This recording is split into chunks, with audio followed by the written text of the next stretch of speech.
Alright guys, welcome back to episode 2 of the KZ400 Cafe Racer build. Today is going to be mostly an unboxing video. Got a ton of parts in, still waiting on some, but we got a lot to open up and see what we got. There's so much that came in, I forgot what I even ordered. And then we might possibly start working on the frame or just get some ideas on what we might do. But let's get to opening some boxes and see what we got.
Alright, well, I decided to chop off the whole rear subframe because the seat I got doesn't fit too well, so I'm gonna have to build around the seat.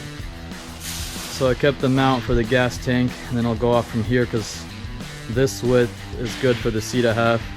And then I'll just work around similar to the stock style. Probably have some supports going up from here. But yeah, it looks like half a motorcycle now. Alright guys, sorry for all the noise everywhere. There's a bunch of people working here. But that's going to be a wrap for episode 2 of the KZ400. We got the frame cut, a bunch of parts came in. We got more coming in, so maybe in the next episode we'll see what else we got. Do another unboxing video. Hopefully start working on the subframe or mocking stuff up. But if you guys like what you see, follow along, subscribe, like these videos, and keep enjoying the progress.